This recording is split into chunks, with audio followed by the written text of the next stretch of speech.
ஆன்மீக சொந்தங்கள் அனைவருக்கும் அன்பான மாலை வணக்கம். நாம நம்மளுடைய சேனல்ல தொடர்ந்து நிறைய சுவாரஸ்யமான ஆன்மீகம் சார்ந்த தகவல்களை தாங்க பார்த்துட்டு வந்துட்டு இருக்கோம். அந்த வரிசையில் இன்னைக்கு என்ன பார்க்க போறோம் அப்படின்னா, வரக்கூடிய நவம்பர் 19 புதன்கிழமை அன்னைக்கு உருவாகக்கூடிய அமாவாசைக்கு பிறகு ஏற்படக்கூடிய கிரக மாற்றங்களானது என்னென்ன மாற்றங்களை 12 ராசிகாரர்களுக்கும் கொடுக்க போகுது அப்படின்றதான் தொடர்ச்சியாக பார்க்க போறோம். அதில் இந்த பதிவில் ரிஷபராசி நேயர்களுக்கு என்னென்ன மாற்றங்கள் எல்லாம் நிகழ இருக்கு, இந்த அமாவாசையை பற்றின ஒரு சில சுவாரஸ்யமான தகவல்களையும் இந்த பதிவில் நம்ம தொடர்ந்து பார்த்து தெரிஞ்சுக்கலாம். வீடியோக்குள்ளே போகிறதுக்கு முன்னாடி நீங்கள் இன்னும் நம்ம சேனலை சப்ஸ்கிரைப் பண்ணாமல் இருக்கீங்க அப்படின்னா மறக்காமல் சேனலை சப்ஸ்கிரைப் பண்ணிக்கோங்க. கூடவே பக்கத்தில் இருக்கிற பெல் சிம்பிளையும் கிளிக் பண்ணிக்கோங்க. அப்போ தான் நாங்கள் போடக்கூடிய வீடியோக்கள் எல்லாமே உங்களுக்கு நோட்டிஃபிகேஷனாக உடனுக்குடன் வந்தடையும். நீங்களும் பார்த்து பயன்பெறலாம். வாங்க வீடியோக்குள்ளே போகலாம். பொதுவாக ஒவ்வொரு மாதத்துலேயுமே அமாவாசை பௌர்ணமி 2 திதிகளும் வருவதுண்டு. இந்த ரெண்டுமே பார்த்தீங்கன்னா ரொம்ப சிறப்பு வாய்ந்த திதிகள் தான். அதுலேயும் இந்த அமாவாசை அப்படின்றது முன்னோர்களுக்காகவே ஒதுக்கப்பட்ட ஒரு நாள். நம்மோடு வாழ்ந்து மறைந்த நம்மோட முன்னோர்களை நம்ம வழிபாடு செய்யணும் அப்படின்றதுக்காகவும், ஒவ்வொருத்தருடைய கடமைகளை நிறைவேற்றிக்கிறதுக்காகவும் ஒதுக்கப்பட்டிருக்கக்கூடிய இந்த நாளில் கண்டிப்பாக அவங்களுடைய முன்னோர்களை வழிபாடு செய்யணும்.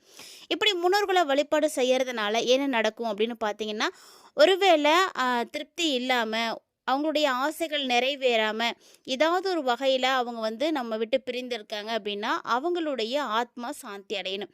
அவங்களுடைய ஆத்மாவை எப்படி சாந்திப்படுத்த முடியும் அப்படின்னா, அவங்களுடைய சந்ததியினர் மட்டும்தான் அவங்கள சாந்திப்படுத்த முடியும். ஸோ அதனால் அந்த நாளில் அவங்களுக்கு பிடித்தமான விஷயங்களை நீங்கள் செய்யறது, அவங்களுடைய ஆத்மாவை சாந்திப்படுத்தி சந்தோஷப்படுத்தி அவங்களுக்கு நல்ல ஆசைகளை கொடுக்க வைக்கும். ஸோ முன்னோர்களுடைய சாபங்கள் கண்டிப்பாக யாருக்கும் இருக்கவே கூடாது. அப்படி ஒருவேளை முன்னோர்களுடைய சாபங்கள் உங்களுக்கு இருக்குது அப்படின்னா, அதை மறக்காமல் எப்படிலாம் நிவர்த்தி பண்ணிக்கலாமோ அதெல்லாம் நீங்கள் செய்யுங்க. முறைப்படி நீங்கள் அமாவாசை வழிபாடுகளை கடைபிடிச்சிங்க அப்படின்னாலே இந்த முன்னோர்களுடைய சாபம் பெரும்பாலும் போயிடும் உங்களை விட்டு. ஏன்னா அவங்கள நீங்கள் நினைக்க ஆரம்பிச்சிட்டிங்க, அவங்கள நீங்கள் வழிபாடு செய்ய ஆரம்பிச்சிட்டிங்க அப்படின்னா, அவங்களுக்கு இருக்கக்கூடிய அந்த கோபதாபங்கள், அந்த திருப்தி அடையாத சூழ்நிலை, இது எல்லாமே மாறி அவங்க உங்களுக்கு நல்லாசிகளை கொடுக்க ஆரம்பிச்சிடுவாங்க. எப்படி அவங்கள சாந்திப்படுத்த முடியும் அப்படின்னா, எளிமையாக செய்யலாம். ஏன்னா காகம் பார்த்தீங்கன்னா முன்னோர்களுடைய மறு வடிவம்னு சொல்லுவாங்க. யமலோகத்தில் வாசப்படியிலே இருக்கக்கூடிய ஒரு உயிரினம் தான் இந்த காகம். அப்போ காகம் ஒருத்தங்க வீட்டுக்கு தேடி வருது அப்படிங்கும் பொழுது, அவங்களுடைய முன்னோர்களே அவங்கள தேடி வர மாதிரி ஆசீர்வாதம் பண்ணுற மாதிரி. ஸோ நீங்கள் என்ன பண்ணுறீங்க அப்படின்னா, தினந்தோறுமே நீங்கள் காகத்துக்கு உணவு வைக்கலாம். அது ரொம்ப நல்ல விஷயம். காகம் உங்களுடைய உணவை எடுக்குது அப்படிங்கும் பொழுது உங்களுக்கு நல்லது நடக்கும் அப்படின்றது தான் ஐதீகம். அதே ஒருவேளை உங்களால் தினசரி வைக்க முடியல அப்படின்னா அது கவலைப்படாதீங்க. அதுக்காகவே இருக்கக்கூடிய நாள் தான் அமாவாசை. இந்த அமாவாசை நாளில் எள் கலந்த சாப்பாட்டை நீங்கள் காகத்துக்கு வைக்கும் பொழுது உங்களுடைய முன்னோர்கள் அதை எடுத்துக்கிட்டு அவங்க திருப்தி அடைவாங்க. அவங்களுடைய பசி தாகம் எல்லாம் தீர்ந்து அவங்க மீண்டும் மேலோகம் போய் சந்தோஷமாக இருப்பாங்க. அப்படி ஒரு விஷயத்தை நீங்கள் செஞ்சீங்க அப்படின்னாலே போதும், அவங்க உங்களுக்கு நிறைய நன்மைகளை ஏற்படுத்துவாங்க. உதாரணத்துக்கு பார்த்தீங்கன்னா, ஒரு சில குடும்பங்களில் என்ன காரணம் அப்படின்னு தெரியாமலேயே பிரச்சனைகள்லாம் நடந்துட்டு இருக்கும். நிறைய கடன் பிரச்சனை இருக்கும், திருமண தடை இருந்துகிட்டே இருக்கும், குழந்தை பாக்கியம் இல்லாமல் இருக்கும், எது செஞ்சாலும் நல்லதாகவே நடக்கவே நடக்காது. அதுலேயும் ஒரு சிலருக்கு பார்த்தீங்கன்னா உடம்புல நோய் இருந்துகிட்டே இருக்கும். ஸோ இதுக்கெல்லாம் காரணம் என்ன அப்படின்னா, முன்னோர்களுடைய சாபங்கள் கண்டிப்பாக ஏதாவது ஒரு வகையில் இருக்கும். ஒரு மனுஷன் வாழ்நாளில் நீங்கள் எந்த தெய்வத்தை வழிபாடு செய்கிறீங்களோ செய்யலையோ, ஆனால் உங்களோட வாழ்ந்து மறைந்த முன்னோர்களை கண்டிப்பாக வழிபாடு செய்யணும். அடுத்ததாக பார்த்தீங்கன்னா, எதை மறந்தாலும் குலதெய்வத்தை மறக்கக்கூடாது. இந்த காலகட்டங்களில் குலதெய்வத்துக்கு எல்லாருமே ரொம்ப வருஷங்களுக்கு ஒரு முறை போகிறாங்க. அப்போல்லாம் போகாதீங்க. வருஷத்துக்கு ஒரு முறையாவது நீங்கள் போய் அங்கே படையலிட்டு வழிபாடுகள் செய்யணும். அட்லீஸ்ட் உங்களால் படையல் போட முடியல அப்படின்ற பட்சத்தில் நீங்கள் போய் சாமியாவது கும்பிட்டு வாங்க. அந்த இடத்துக்கு நீங்கள் போகிறது உங்களுக்கு நல்லது. அடுத்ததாக ஏழை எளியவர்களுக்கு நீங்கள் செய்யக்கூடிய தானமும் தர்மமும். நீங்கள் இதை மட்டும் செஞ்சீங்க அப்படின்னாலே போதும், உங்களுக்கு எல்லாமே அடுத்து நல்லது நடக்க ஆரம்பிச்சிடும். ஸோ உங்களுடைய கைகளால் நீங்கள் செய்யக்கூடிய தான தர்மங்கள் தான் உங்களை நிலைத்து வாழ வைக்கும். உங்களுடைய பல பிரச்சனைகளுக்கு தீர்வாக இருக்கும். இப்படி நிறைய அற்புதங்களை நிகழ்த்தக்கூடிய நாளாக தான் வரக்கூடிய புதன்கிழமை 19ஆம் தேதி அன்னைக்கு அமாவாசை வந்திருக்கு. இந்த அமாவாசை பார்த்தீங்கன்னா புதன்கிழமை தொடங்கி வியாழக்கிழமை தான் முடிவடையுது. அமாவாசை தேதி முழுமையாக இருக்கக்கூடிய நாள்னா புதன்கிழமை தான். ஸோ அந்த நாளில் தான் நீங்கள் உங்களுடைய விஷயங்கள் எல்லாம் செய்யணும். கட்டாயமாக செய்யுங்க. நீங்கள் மாதம் மாதம் அமாவாசை விரதம் கடைபிடிக்கக்கூடியவங்களா அப்படின்றத மறக்காமல் கமெண்ட் பண்ணுங்கள். இப்போ அமாவாசைக்கு பிறகு ஏற்படக்கூடிய கிரக மாற்றங்களானது ரிஷபராசி நேயர்களுக்கு என்ன மாதிரியான மாற்றங்களை கொடுக்க இருக்குது அப்படின்றத தெளிவாக பார்த்து தெரிஞ்சுக்கலாம். வீடியோ பார்த்தீங்கன்னா கண்டிப்பாக உங்களுக்கு யூஸ்ஃபுல்லாக இருக்கும். ஸோ எங்கேயும் ஸ்கிப் பண்ணிடாதீங்க, தொடர்ச்சியாக பார்த்து பயன்பெறுங்க. பொதுவா ரிஷபராசிக்காரங்க பார்த்தீங்கன்னா, எதையாவது வந்து சாதிக்கணும் அப்படின்னு நினைக்கக்கூடியவங்க. ஏதாவது ஒரு வகையில நம்ம முன்னேற்றம் அடைய மாட்டோமா அப்படின்னு ரொம்பவே கஷ்டப்படக்கூடியவர்கள். ஸோ உங்களுக்கு இந்த மாதம் பார்த்தீங்கன்னா, ரொம்ப நல்லாவே இருக்கு. ஏன்னா ராசிநாதன் பூர்வ புண்ணிய ஸ்தானத்தில வந்து அமர்ந்து லாபஸ்தானத்த வந்து பார்க்குறாரு. அதாவது புதன், சுக்கிரன் பரிவர்த்தனை யோகமும் இந்த மாதம் இருக்கு அப்படின்றது, உங்களுடைய தொடர் முயற்சிக்கு நல்ல பலன்கள கண்டிப்பா கொடுக்கும் அப்படின்றத இதன் மூலமாவே தெரிஞ்சுக்கலாம். ஏன்னா, கலஸ்திரஸ்தானாதிபதியா இருக்கக்கூடிய செவ்வாய் ராசிய பார்வையிடுறாரு. இதுவும் பார்த்தீங்கன்னா, உங்களுக்கு ஒரு அதிர்ஷ்டம் தான். நீங்க நினைச்சத வந்து சாதிக்கிறதுக்கான வலிமைகள் கிடைக்கும், வழிகள் கிடைக்கும். உங்களால எல்லாமே முடியும். நீங்க என்னெல்லாம் செய்யணும்னு நினைக்கிறீங்களோ, அதெல்லாம் கட்டாயமா வந்து செய்ய முடியும். அந்த மாரியான ஒரு அமைப்புகள் எல்லாம் தான் கிரகநிலைகள் இப்போ உங்களுக்கு ஏற்படுத்தி கொடுத்துருக்குன்னு சொல்லணும். உங்களுடைய தொழில் ஸ்தானத்துல சனி பகவானோட ராகு, சந்திரன் எல்லாம் இணைவு பெற்று இருக்கிறாங்க. ஸோ இது மாரி சனியோட ராகு, சந்திரன் இணைவு இருக்கும் பொழுது, தொழில்ல மட்டும் கொஞ்சம் கவனத்த நீங்க அதிகமாவே வந்து செலுத்துவீங்க. மத்த எல்லாத்தையும் விட்டுட்டு தொழில் தான் முக்கியம் அப்படின்ற மாரி உங்களுடைய எண்ணங்கள் முழுக்க அதில தான் இருக்கும். ஒரு சிலருக்கு பார்த்தீங்கன்னா, ஒரு சில நேரங்கள்ல எல்லா விஷயங்களுமே வந்து தாமதமா நடக்கிற மாரி இருக்கும். இதுக்கு காரணம் முன்னாடியே சொன்ன மாரி தான். ராசியின் அடிப்படையில பார்க்கும் பொழுது வித்தியாசப்படும். அதே நட்சத்திர ரீதியா பார்க்கும் பொழுது வித்தியாசப்படும். இதில இன்னும் உங்களுக்கு என்ன தசாபுத்திகள் நடக்குது அப்படின்னு பார்க்கும்பொழுது, இன்னுமே வந்து நெறைய விஷயங்கள் வந்து மாறுபாடடைய தான் செய்யும். ஸோ இதெல்லாம் தசாபுத்திகள பொறுத்து சின்ன சின்ன விஷயங்கள் வந்து மாறக்கூடியது. தசை, புத்தி பலம் இருக்கக்கூடியவர்கள் எல்லாருமே யோக பலன்கள் கண்டிப்பா வந்து அடைவீங்க. முக்கியமா ஒரு சில ஆலோசனைகள் உங்களுடைய தொழிலுக்கும், உத்தியோகத்துக்கும் நல்ல பலன்கள கண்டிப்பா பெற்றுக் கொடுக்கும். இந்த காலகட்டத்தில சுகஸ்தானத்தில கேது பகவான் அமர்ந்திருக்கிறாரு. இதனால தாயாருடைய உடல்நலம் கொஞ்சம் பாதிப்படையலாம். ஏதாவது நோய்களுக்கு அவங்க வந்து ஆட்படலாம்.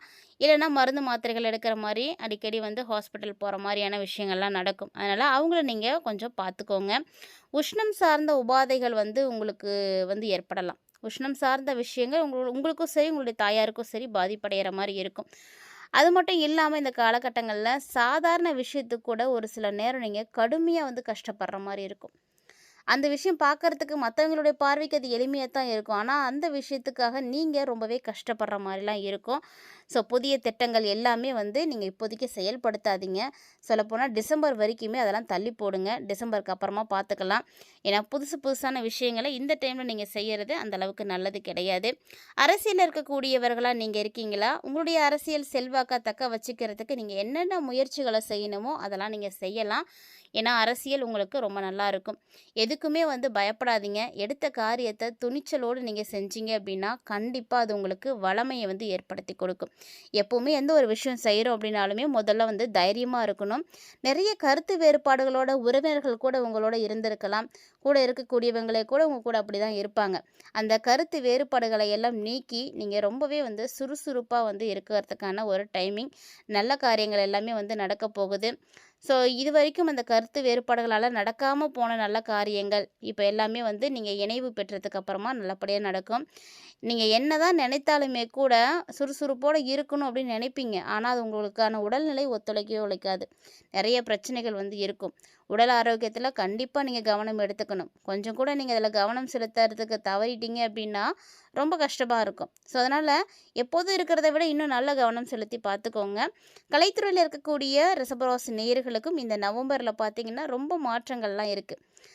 ஏன்னா உங்களுக்கு நீங்க எந்த கம்பெனியில வந்து வேலை செய்யணும் அப்படின்னு நினைக்கிறீங்களோ, அந்த இடத்துக்கே இப்போ வேலை கிடைக்கும். பெண்களுக்கும் பார்த்தீங்கன்னா, புதிய சலுகைகள் வந்து கிடைக்கிறதுக்கான வாய்ப்பு இருக்கு. தேவையான அளவுக்கு உங்களுக்கு பணபலம் கண்டிப்பா வந்து கிடைக்கும். யார் மூலியமாவது உங்களுக்கு பணம் வந்து கிடைச்சிடும். பணத்துக்கெல்லாம் எந்த பிரச்சனையும் இருக்காது. ஒரு சில நேரங்கள்ல பார்த்தீங்கன்னா, ஆ துரிதமான பயணங்கள்லாம் போற மாரி இருக்கும். அந்த பயணங்கள் உங்களுக்கு நன்மைகள மட்டுமே வந்து கொடுக்கும். அதனால பயப்படாம தைரியமா பயணத்த எடுத்துக்கலாம் நீங்க. குருவினுடைய அதிசார பயிற்சி வேற இந்த காலகட்டங்கள்ல நடக்க இருக்கு. இது எப்படி இருக்கும் அப்படின்னா, முழுக்க முழுக்க உங்களுக்கு நன்மைகள மட்டுமே வந்து கொடுக்க இருக்கு. ஸோ, அதனால குருவும் உங்களுக்கு சாதகமான சூழ்நிலையில இருக்கிறதுனால, ரிஷபராசி நேயர்கள் பெரும்பாலும் பார்த்தீங்கன்னா, பயப்படவே தேவையில்ல. அதுலயும் இந்த நவம்பர்ல பார்த்தீங்கன்னா, ரொம்ப நல்லாவே இருக்கு. கல்வி பயிலக்கூடிய மாணவர்களுக்கெல்லாம் கல்வித்திறன் அதிகரிக்கும். கல்வியில ஈடுபாடு வந்து கிடைக்கும். நல்லா படிக்கிறதுக்கான ஆர்வத்த வந்து பெறுவீங்க. கண்டிப்பா உங்களாலயும் நல்ல மதிப்பெண்கள வந்து பெற முடியும். ஸோ கிட்டத்தட்ட பார்த்தீங்கன்னா, இந்த நவம்பர் அமாவாசைக்கு அப்புறமாவே நெறைய விஷயங்கள் உங்களுக்கு மாறுபட இருக்கு. அத பத்தியெல்லாம் நீங்க கண்டிப்பா தெரிஞ்சுட்டு இருப்பீங்கன்னு நெனைக்கிறேன். எல்லா துறையில இருக்கக்கூடியவர்களுக்குமே என்ன மாரியான மாற்றங்கள் கிடைக்க இருக்கு அப்படின்றதெல்லாம் பார்த்துருப்பீங்க. ஸோ கூடவே இந்த காலகட்டங்கள்ல, இந்த நாட்கள்ல உங்களுக்கு அதிர்ஷ்டம் தரக்கூடிய நிறங்கள் பார்த்தீங்கன்னா, வெள்ளை, நீலம், ஆரஞ்சு. ஸோ இதை வந்து யூஸ் பண்ணிக்கோங்க. உங்களுடைய அதிர்ஷ்டகரமான கிழமைகள் அப்படின்னா வெள்ளி, சனி, செவ்வாய். இந்த நவம்பரில் நீங்கள் இந்த நாட்களை சூஸ் பண்ணி உங்களுக்கு முக்கியமான விஷயங்கள் எல்லாம் செய்யலாம். இந்த மாதம் உங்களுக்கு சந்திராஷ்டமம் இருக்குது. அதாவது பார்த்தீங்கன்னா 22ஆம் தேதி அன்னைக்கு சனிக்கிழமைக்கு சந்திராஷ்டமம் ஸ்டார்ட் ஆகுது. சனிக்கிழமை 4:47 சந்திராஷ்டமம் தொடங்கி 25 செவ்வாய்க்கிழமை காலையில் அதிகாலை 3 மணி வரைக்குமே உங்களுக்கு சந்திராஷ்டமம் இருக்குது. ஸோ சந்திராஷ்டம நாட்களில் கவனமாக இருக்கணும். மேலும் இந்த நவம்பரில் உங்களுக்கு நிறைய நன்மைகள் நடக்கிறதுக்கு வெள்ளிக்கிழமையில் சுக்கிரஹோரை, அதாவது 6 to 7, மதியானம் பார்த்தீங்கன்னா 1 to 2, இரவில் 8 to 9. இந்த டைமில் மகாலட்சுமிக்கு நீங்கள் தாமரை மலர் வைத்து வழிபாடுகள் செய்தீங்க அப்படின்னா பொருளாதார வளர்ச்சி ரொம்ப சிறப்பாக இருக்கும். ஸோ இந்த எளிமையான விஷயத்தை கண்டிப்பாக ட்ரை பண்ணி பாருங்கள். சுக்கிர பகவானுக்குரிய அற்புதமான பீஜ மந்திரங்கள் தெரியும் அப்படின்னா நீங்கள் அதையும் பாராயணம் செய்யலாம். மகாலட்சுமி தாயாரே போற்றி போற்றி அப்படின்ற இந்த எளிமையான மந்திரத்தை நீங்கள் சொன்னீங்க அப்படின்னாலும் லக்ஷ்மியினுடைய அருட்கடாட்சியம் உங்களுக்கு கிடைக்கும். கண்டிப்பாக நல்லதே நடக்கும். வீடியோ பதிவில் பார்த்து தெரிஞ்சிட்டு இருக்கக்கூடிய தகவல்கள் அனைத்தும் உங்களுக்கு பிடிச்சிருந்துருக்கும்னு நினைக்கிறேன். பிடிச்சிருந்தால் லைக் பண்ணுங்கள், ஷேர் பண்ணுங்கள், மறக்காமல் கமெண்ட் பண்ணுங்கள். மேலும் இது போல் பல இன்ட்ரெஸ்டிங்கான தகவல்களோட மற்றும் ஒரு சுவாரஸ்யமான ஆன்மீக தலைப்பில் சந்திக்கலாம்.